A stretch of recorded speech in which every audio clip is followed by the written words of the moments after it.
భారతదేశంలో ఉన్న 140 కోట్ల ప్రజల్లో ఒకే ఒక్కడు తన ప్రత్యేకతను చాటుకున్నాడు.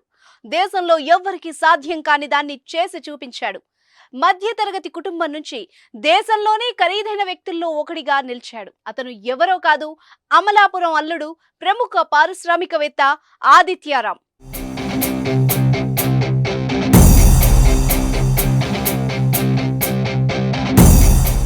ఇప్పుడు దేశవ్యాప్తంగా ఆదిత్యారాం గురించే చర్చ. దీనికి కారణం ఆయన ప్యాలెస్. చెన్నై ఈసీఆర్ రోడ్డులో నిర్మించిన ఆదిత్యారాం ప్యాలెస్ దేశంతో పాటు ప్రపంచం దృష్టిని ఆకర్షిస్తోంది. ప్రస్తుతం అయోధ్యలో రామ మందిరంపై ఎలాంటి చర్చ జరుగుతుందో ఆదిత్యారాం ప్యాలెస్ పై కూడా అంతే చర్చ జరుగుతోంది. కొన్ని రోజులుగా నేషనల్ వైడ్ గా ట్రెండింగ్ లో నిలిచిన ఈ ఇంద్రభవనం ఇప్పుడు మరోసారి వార్తల్లోకి ఎక్కింది. ఆదిత్యారాం ప్యాలెస్ లో రిపబ్లిక్ వేడుకలు ఒకరోజు ముందే మొదలయ్యాయి. గణతంత్ర దినోత్సవాన్ని పురస్కరించుకొని ఆదిత్యారాం ప్యాలెస్ వెలుగు జిలుగుల్లో మెరిసిపోతోంది. మువ్వన్నెల జెండా రంగులు వచ్చేలా లైటింగ్స్ తో సర్వాంగ సుందరంగా ముస్తాబైంది.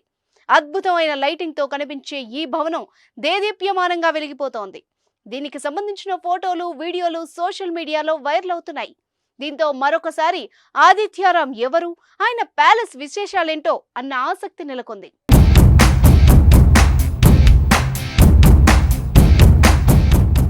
స్వాతంత్ర్యం రాకముందు దేశంలో ఎన్నో ప్యాలెస్లున్నాయి. రాజులు, నవాబ్లు తమ కుటుంబం కోసం అద్భుతమైన కట్టడాల్ని కట్టారు. కానీ 1947లో దేశానికి స్వాతంత్ర్యం వచ్చాక సౌత్ ఇండియాలో ఒక్కటంటే ఒక్క ప్యాలెస్ నిర్మాణం జరగలేదు. ఆ సాహసం ఎవ్వరూ కూడా చేయలేదు. పెద్ద పెద్ద బిల్డింగ్లు ఉన్నా రాజమందిరం లాంటి నిర్మాణాలు ఎక్కడా జరగలేదు. కానీ ఆదిత్యారాం చెన్నైలో అద్భుతమైన ప్యాలెస్ నిర్మించాడు.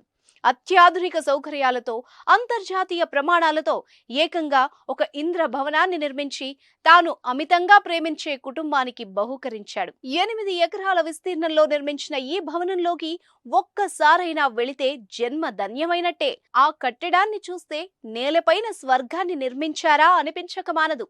సకల సౌకర్యాలు మరెక్కడా కనిపించని డిజైన్లతో అత్యద్భుతంగా తీర్చిదిద్దారు.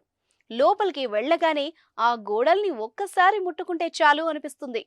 ప్యాలెస్ మాత్రమే కాదు, తనకు నచ్చిన ప్రతి కారు ఆదిత్యారాం ఇంటి ముందు కనిపిస్తుంది. సామాన్య ప్రజలతో పాటు సినీ, రాజకీయ, వ్యాపార ప్రముఖులు సైతం తలలు తిప్పి మరీ ఆదిత్యారాం ప్యాలెస్ ను ఆసక్తిగా తిలకిస్తూ పోవడం ఇప్పుడు టాక్ ఆఫ్ ది కంట్రీ అయింది.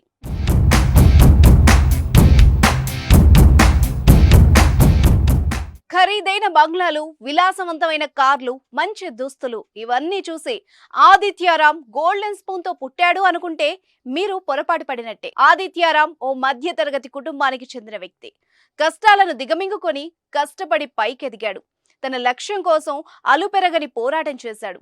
జీవితంలో పెద్ద గోల్స్ పెట్టుకొని వాటిని సాధించి సెల్ఫ్ మేడ్ బిలీనియర్ గా ఇప్పుడు దేశం దృష్టిని ఆకర్షిస్తున్నారు ఆదిత్యారాం.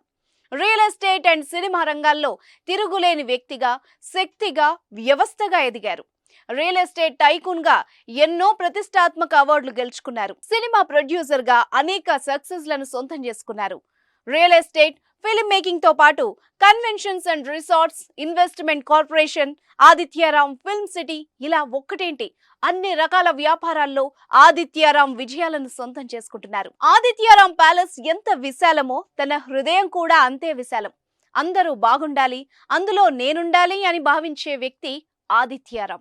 నేడు వేల కోట్ల ఆస్తి, సకల సౌభాగ్యాలు ఉన్నా చిన్నప్పటి రోజులను, అప్పటి పరిస్థితిని ఏనాడూ మరవలేదు. అందుకే సాయం చేయడానికి ఎప్పుడూ ముందుంటారు. అవసరం కోసం వచ్చిన వారిని ఆదుకుంటారు. ఆదిత్యారాం చారిటబుల్ ట్రస్ట్ ద్వారా సమాజ సేవ చేస్తున్నారు. ఇప్పటికే ఎన్నో సేవా కార్యక్రమాల్ని నిర్వహించారు. సంక్రాంతి సందర్భంగా వేలాది మంది ప్రజలకు సాయం అందించాడు.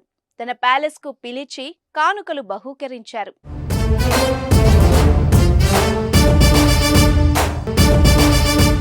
దేశంలోనే పేరు ప్రఖ్యాతలు గాంచిన ఆదిత్యారాం మన తెలుగువాడు. ఆయన అమలాపురం అల్లుడు కూడా. చెన్నైలో స్థిరపడి అక్కడ వ్యాపారాల్లో రాణిస్తున్నారు.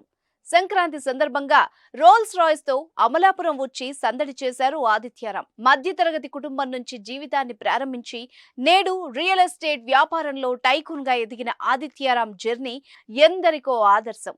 ఆయన విజయాలు నేటి యువతకు స్ఫూర్తి.